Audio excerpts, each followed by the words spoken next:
production is brought to you by Dill Chips. Another day, another woman, ecstatic about autumn. My name is Anna. Thank you for joining me here. I like to call everyone friends because I love toenail pilots, and I love autumn because the vibes are very distinctive. So I'm excited to do my first autumn book recommendation. I'm by and large skipping the most well associated with the season because I don't think you need more of that, with one exception, which we'll get through first. If you think I'm here to recommend you Wuthering Heights or Dracula, no, I don't like either of those.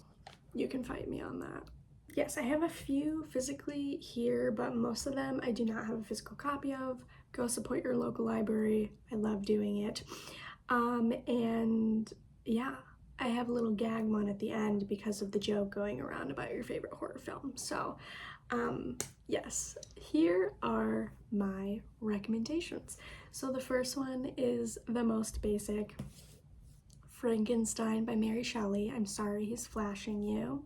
I think you generally know what Frankenstein is about, but I really like how this analyzes otherness and how people react to otherness. I think that's what makes it really timely. I think that makes it more appealing, at least for me, than Dracula, which is just like a lot of melodrama.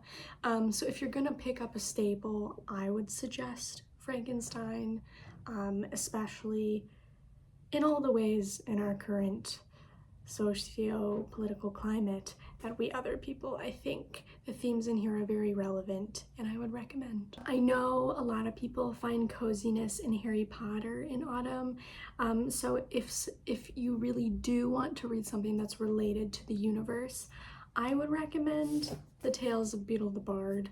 This is also just a beautiful copy, so I wanted to show you. And this came in the little Hogwarts library collection that I own. Yeah, even the end paper, so pretty. But this is like witchy vibes, because these are, if you haven't read them already, the like children's fairy tales that wizards in the Harry Potter world grow up with. So there's The Wizard and the Hopping Pot, The Fountain of Fair Fortune, The Warlock's Hairy Heart, Babbity Rabbity and Her Cackling Stump, and The Tale of the Three Brothers, which is actually told in the Harry Potter series. But you don't need to know or have read Harry Potter to read these, so if you just want some witchy fantasy, more like fairy tale vibes, I would recommend you read these. Now we have a bunch that I do not have.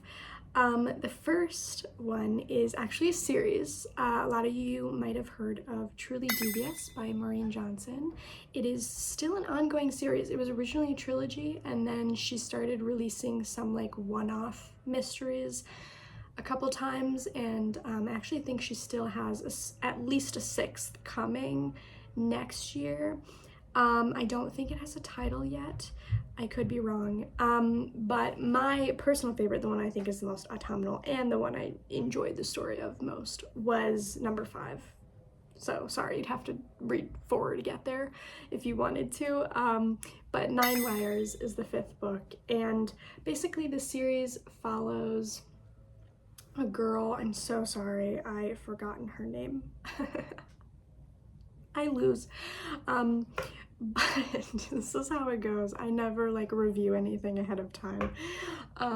But she goes off to school, and this school is for particularly intelligent students getting into like special projects. And so her special project is solving mysteries, and that's like the thing she's really, really good at. The trilogy, the first 3 books, follow the same mystery with the characters at the school, and then books 4 and 5 are post-school, but still following the same characters, but a little more like, you know, like a Sherlock Holmes, like it's the same characters, but it's more like a one-off thing.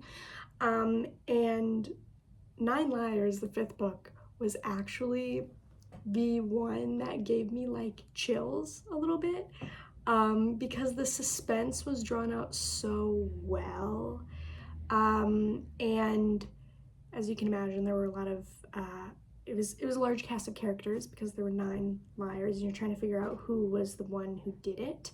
And so the way it unraveled and you just felt like your chest tightening was really well done. The pacing was really well done to build that sense of suspense. And yeah, it's super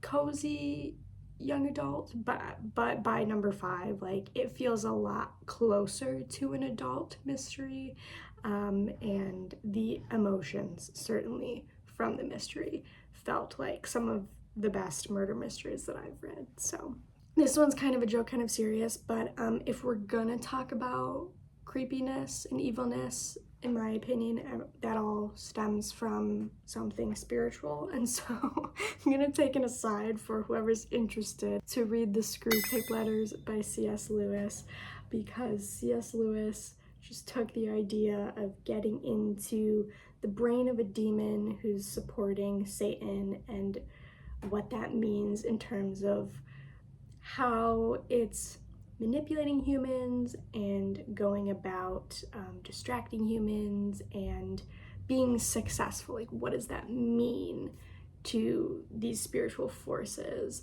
and how does that actively impact you and me?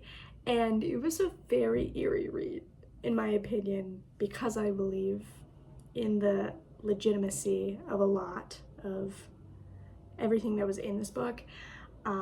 It was probably the eeriest thing that I personally have ever read, because it's very accurate in my past, present experiences with other people of how division is the main goal and the main way that there's success. Really harrowing in a close to home way, and it's not very long. I know C.S. Lewis can have some very dense writing because of the fictitious meets theology angle in the Screwtape Letters. I think it's a lot easier to read, it's a lot more accessible, so go check it out. The other series on my list I wanted to recommend is Sheets. There's Sheets. The second one is called Delicates, which I think is adorable, and the third one is called Lights. It is a trilogy, it's a graphic novel trilogy, and it follows a couple high schoolers, I believe, either middle or high schoolers. The genre itself is middle grade, and it covers a wide variety of topics. There is a ghost, so, you know, if you like little cute ghosty vibes, you'll definitely like this graphic novel series. It's very wholesome, but there's still some adult themes and content in it as well, especially in the third book. Trigger warning for suicidal ideation, but I think it handled it really, really well, and handles a lot of those topics of like internal tension and awkwardness that a lot of school-aged kids go through. So yeah, it is about a girl who's trying to help her laundromat succeed and meets this boy who's now a ghost. And as the series goes on, you learn more about his backstory, and what happened to him, why he's not alive anymore. And yeah, there's a lot of good stuff there, And if you want still autumnal but more cute and lighthearted, that is your best bet on this list. The next one is probably gonna cost me some people viewing right now, because I know people don't like to talk about this author at all, and those reasons are absolutely valid, and so I'm not trying to invalidate anyone, but I'm not gonna lie, I think this author writes a mean murder mystery, and frankly, the best murder mysteries I've ever read. So this is the Cormoran Strike series. The one I would recommend by far, so for a preface, it follows like a Sherlock and Watson type deal. So it is expanding a personal narrative throughout the series, but each book is a one-off murder mystery, so if you really just want a well-crafted murder mystery, then I don't think you need to read them all, especially because they're ginormous, of course. You might be confused with some of the personal subplots going on, but the murder mystery. So The Ink Black Heart, did I already say that? That is the one I would recommend. It's book 6, I believe. And basically the author, as you can imagine, took their experiences and the way people have reacted to their choices and turned it into a murder mystery. I mean, frankly, like, I don't think I know a figure more hated than this author. Well, yeah, we know. In the artistic space, I don't personally think I know anyone more hated than this author. And so I don't know about you, but I could never imagine being hated by like millions of people and like what that feels like. I have no idea. But the thing is if anyone's gonna know what that's like, and people, you know, whether by hyperbole or not, having very murderous intentions towards you, I think this author would know what that is like, and I truly believe that is why this book is so good, because she basically took everything that's been going on and people's attitudes towards her for the past handful of years, and she took that pressure and turned it into a diamond. It's literally about the dead person is an author, and the entire book follows the fandom as we try to figure out who killed the author. And so throughout the book, we're following Strike, who's the main detective, and Robin, his assistant detective, as they try to figure out this mystery. And the huge like side piece of it is we're reading the chat rooms going on between fans, and so you're oscillating between like the narration of the book and what the detectives are doing, and then what all the suspects are talking about in the chat rooms. And the suspense was done so well. It was done so well. I do not think I predicted who it was, and again, I think this author knows how to craft a red herring and has basically perfected it. So it was a very well-paced book, which is another reason that it's so good, because it's, I think, over 1,000 pages, and never have I read a book that huge that doesn't feel like it's that huge. This one drew out the suspense the most, where you just felt like you were there.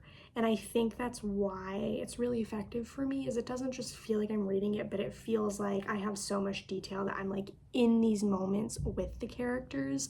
So when it ramps up, when the chat rooms start shifting, when people start feeling consequences, when people start dying, when the murderer comes out at the end, it's crazy. I don't read horror, I'm such a chicken, but it was such a good thriller build up to kind of this feeling of horror, of like,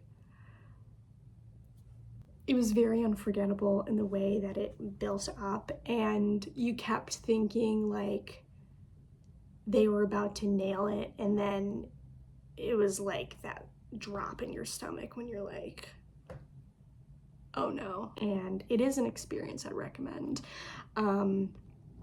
if you just want a good murder mystery. So then I'm actually gonna recommend a book that I didn't even like, but I like, you know, trying to be well-rounded, and that is The Ward Bitch by Sarah Painter. So if you want more witchy vibes, this is definitely your book. I did not care for it. I thought the writing was not the best, but it follows this woman who just shows up in an island one day. Okay, just kidding. So her name's Esme, and she lives on the island. And then this guy shows up, and visitors are not supposed to be able to stay longer than 2 nights, but he breaks the rule. And so it's kind of like a close-knit communal mystery going on. And there's also a lot to do with like apple harvesting, I remember, and so that felt very autumnal for me as well. But yeah, she runs some kind of menagerie or something of that sort. So if you like more of those cozy witchy vibes, like Hocus Pocus, I would say this is probably up your alley for something you'd want to read this autumn. But I'm sorry, I don't remember a ton of details because I just didn't care for it. I thought it was tropey at times, which is never inherently bad, but when there's like multiple tropes a lot, I get bored really quickly. So that also didn't help it for me. But yeah, if you just want a cozy, predictable read, I think you'll like it. So the last book on my like general recommendations before I get in like current and TBR reads is Beast and Beauty by Soman Chainani. I'm so sorry if I slaughtered that. And this was retold fairy tales. Both actually The Word Witch and Beast and Beauty I read with my previous book club, which was super fun. I liked the way that it changed a lot of the classic Disney fairy tales in a way that was more empowering. So for example, like it changed Wendy's story in Peter Pan a bit. And I feel like I really can't say much because I don't want to spoil it, but it has Peter Pan, and it had Little Red Riding Hood spinoff and Sleeping Beauty spinoff, and there were a handful more. And I really like don't regularly read fairy tales anymore, so I did kind of just want some of those like cozy Disney vibes a little bit, but make it a little spookier. And I was pleasantly surprised. Like, I think I just expected it to be creepy and that kind of be it, but I was overjoyed to see that it was actually just as much, if not more, about empowerment instead. And so yeah, if you want some like ambiance of fall but a little more like take-home lessons for kids or what have you, like a classroom, this would be a great one to incorporate. So then we have my current read and then my TBR for the next couple months. And honestly, I'm getting into reading large books, so I don't have too many. But I am currently reading Ship of Theseus by V.M. Straka, and this is like my academia autumn read this year.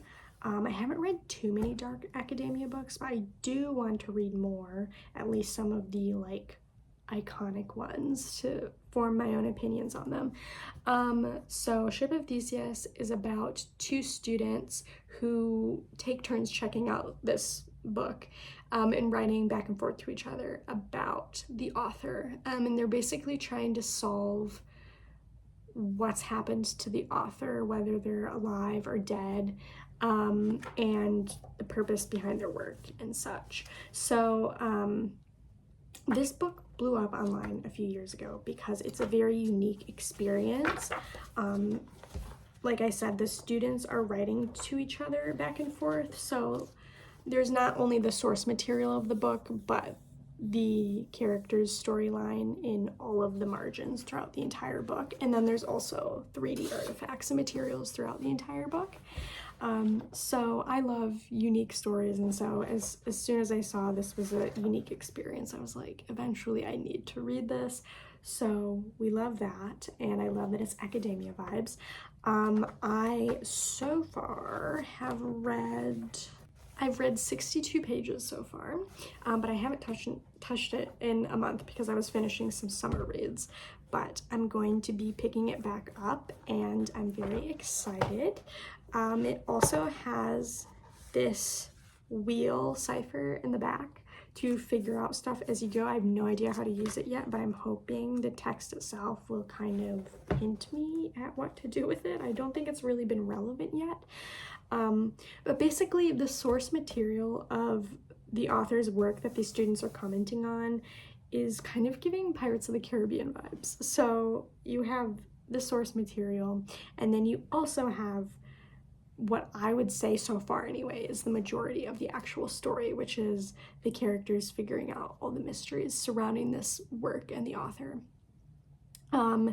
So even though it is about 450 pages, it definitely reads more like it's a huge book, because you're basically reading like twice the page every page because of all the margin notes. So yes, I'm very excited to continue this. It has already been such a fun experience, and I find it hard to believe I'm not going to enjoy it at this rate. So, and then because I already recommended one of the Cormoran Strikes, just briefly know I am going to be reading the newest one. I believe it's book 8, The Hallmarked Man, and it's 900 pages, and my holds are really long at the library, so I have no idea when I'm gonna get that one, but I will be reading that one at some point. And then the 2 shorter ones, I could add more depending how fast I read Ship of Theseus, but for now, the 2 I for sure want to also get to, because I am doing an autumnal readathon this month, or rather the beginning of October. The first is The Yellow Wallpaper by Charlotte Perkins Gilman. So this is a little more of a thriller. These are both classics. I do love a good classic. And The Yellow Wallpaper, as I understand it, is about this woman who just had a child and has had, according to her husband, temporary nervous depression. So he has like locked her away in this room to recover, and she starts to see weird things in the wallpaper, like there's potentially a person in the wallpaper. So I think it'll be a really interesting narrative on, hopefully, maybe like female rage. That would be cool. I feel like I haven't read anything like that, so I'm curious to see the themes that arise. It's kind of giving, like, I haven't read this, but the concept of gaslight, so I'm excited to read that one.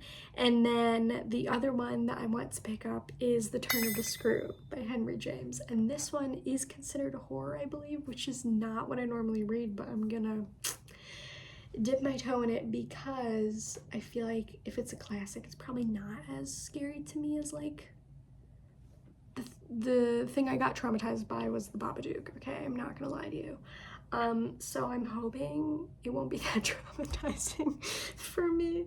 But I also have not touched horror to the extent where I'm like honestly super curious at this point to at least try one. And maybe for some people they think this one doesn't count, so I don't know.